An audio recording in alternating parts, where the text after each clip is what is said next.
So I've come to a little town, well it's a big town actually, called Niort, N-I-O-R-T, and I've driven up to the old part and it really looks like Malta.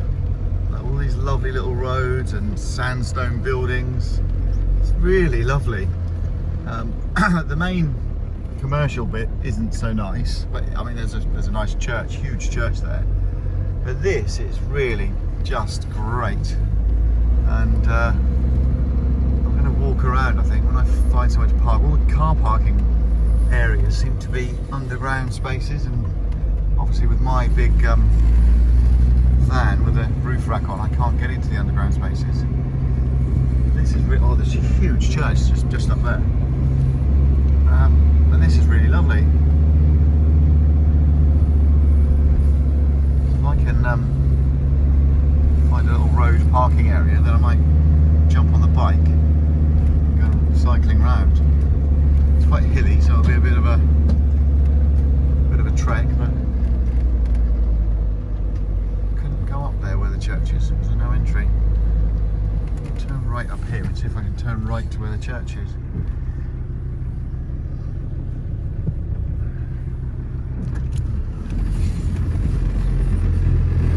There it is. Look at that.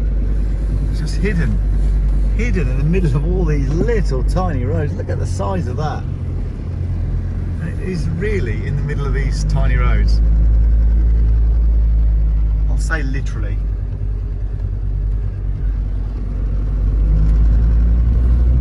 Wow. Really nice. These old, what would have been paraffin street lights.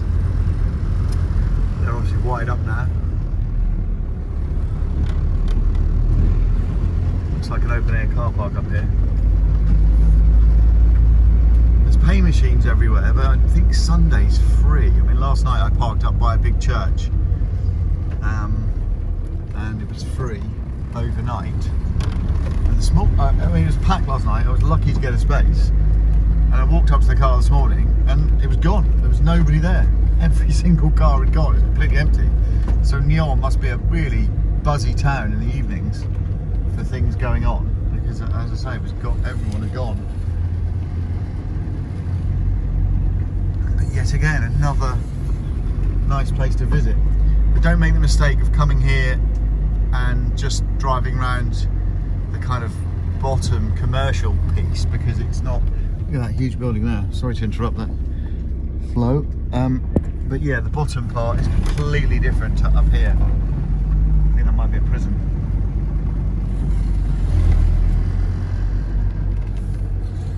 It's a bit like when you go to Poitiers, that's exactly the same. The bottom part of Poitiers is nothing like the old town up the top of the hill. This is very similar.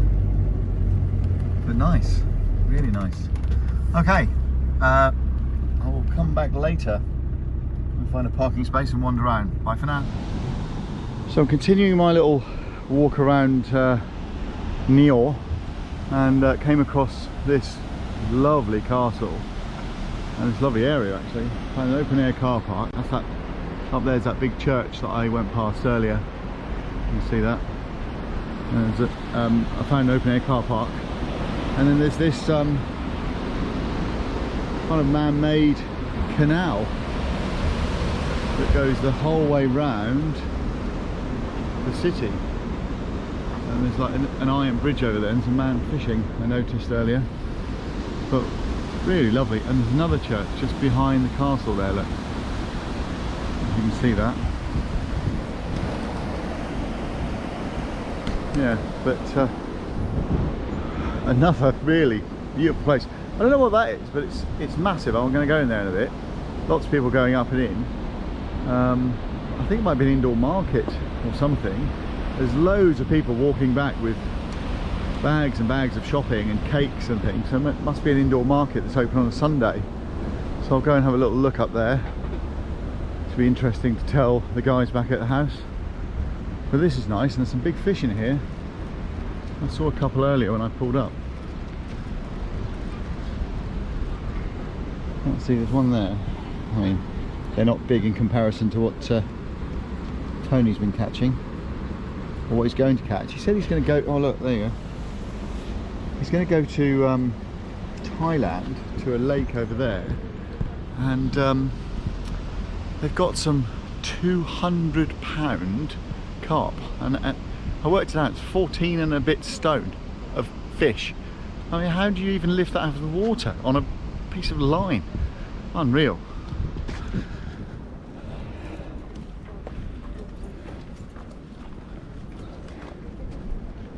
Get lots of strange looks when I talk to myself and film myself. Everyone looking at me wondering who this weirdo is.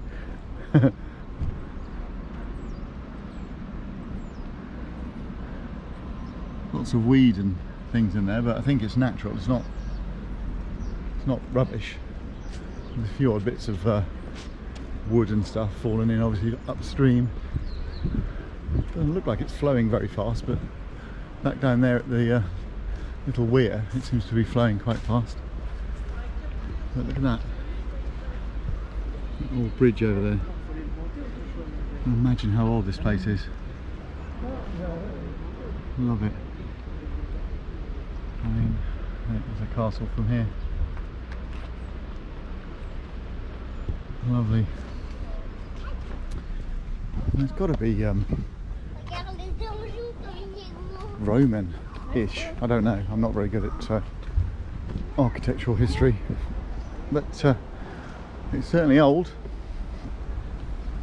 There was a guy fishing on this bridge a little while ago with his two children. He either caught enough or had enough. So down there's loads of fish just sitting, probably feeding on the flow of water that's going through. And it was down that mechanical weir.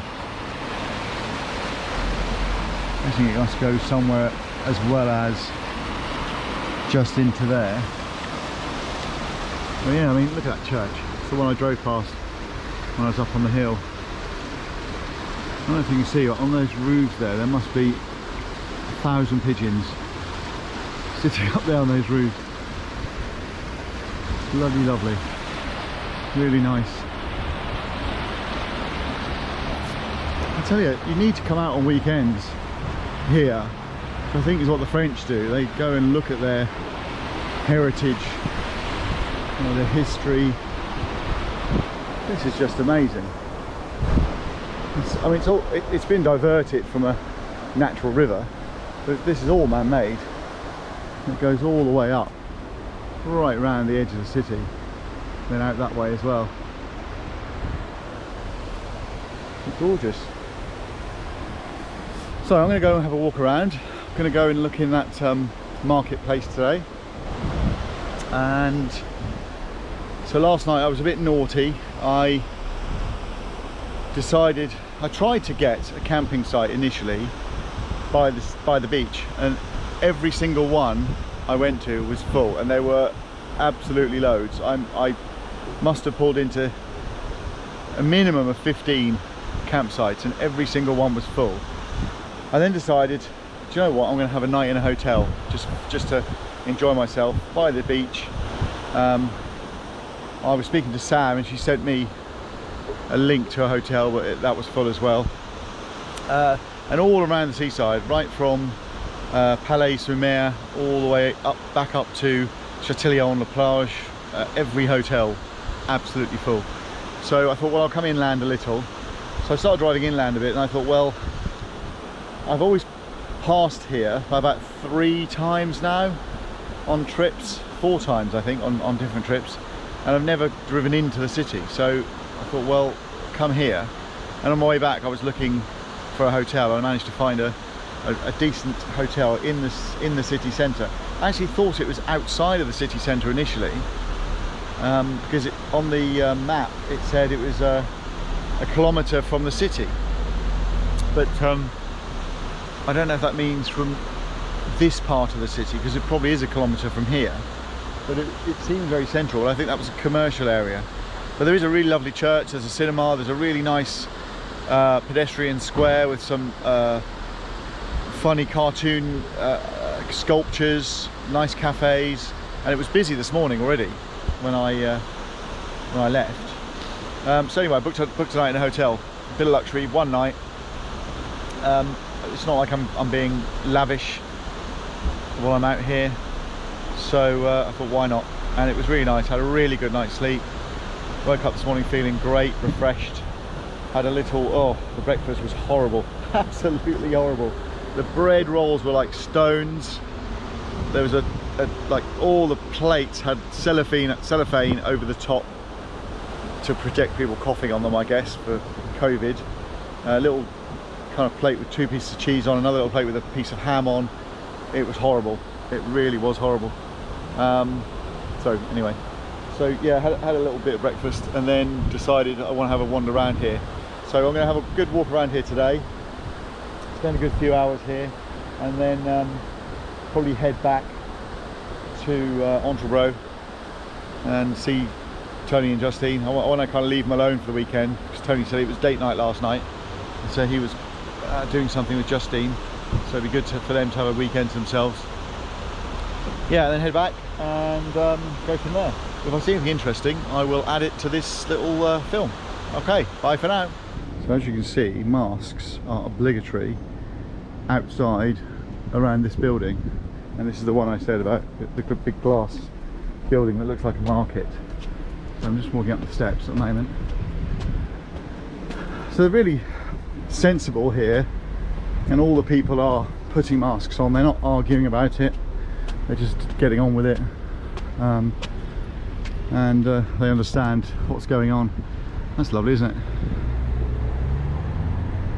If you can see the 2 towers up there of the church, and then to that side is the huge castle, and then you see the river or canal. It goes right back over there. There's another bridge in the distance. I'll take a walk over there as well. Yeah, so they're, as I was saying, they're very sensible about the mask wearing. The government are very good at testing, and I think the reason France has got so many cases at the moment is because they're testing so much, and they're up to 9,000 people I think a day that have symptoms or have had the symptoms or have had the disease, if you want to call it a disease, virus, because they're testing so much. And I don't think it's anything to do with they're not being careful, because everyone here is being really careful. As I say, there's disinfectant everywhere, absolutely phenomenal amounts, and everywhere you go, masks. Even if you walk into a pub, that you go into a pub garden, you have to put a mask on to walk through the pub and out the other side. Lots of areas outside, if it's a packed street, people just wear masks. They're not asked to, but they just put masks on. I was in Châtillon-le-Plage yesterday, walking down a very busy street with lots of shops and bars and restaurants, and everyone wore a mask while they're walking around. Then they sit down at a table and chairs, which are spaced out a metre, and they take the masks off to drink their coffees. But in general, everyone's just towing the line. So over here, they're really doing a good job, and the public are not complaining whatsoever. And lots of testing going on. So, and then you hear about Wales in England who are stopping Portugal, putting them on the watch list of quarantine, but I could fly into Heathrow from Portugal and then drive to Wales and be on no list whatsoever. It's just, you know, arguments for argument's sake in Parliament. It's just trying to score points instead of trying to fix this problem. This shouldn't be political. This should be humanitarian, if anything. If this was in an African country or somewhere, we would be throwing money at it. When there was the Ebola outbreak, we threw people, police, medical, everybody out there to do something about it. And then in the UK at the moment, because it's at home, all we're doing is fighting about it, trying to score points, trying to say this is best, oh Scotland are going to do this and Wales are going to do this. and Northern Ireland. You know, it's just ridiculous. They should get their heads banged together and get it sorted, for crying out loud. I mean, the government here, I've got to say, they're really on the ball with it. I say they're testing loads, absolutely loads, and people are on the ball. This morning at breakfast, as soon as I came downstairs, I had to wear a mask.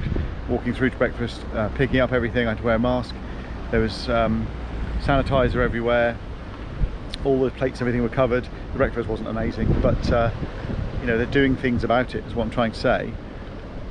In the UK, they seem to say, well, wear a mask, but doing nothing about the touching of things.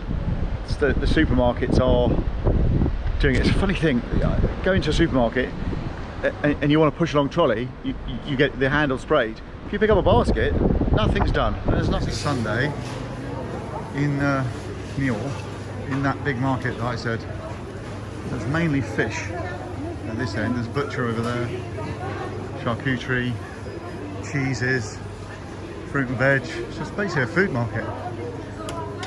Fishmonger, oysters, fresh oysters, which I found out yesterday are wheat, something like that. H-U-I-T-R-E-S. Look at the size of those prawns.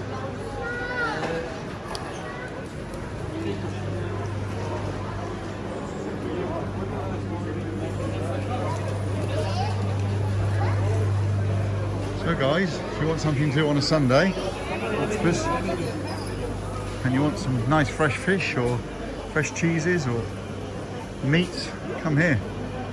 Spices, dried fruit and veg. Amazing. Okay, bye for now.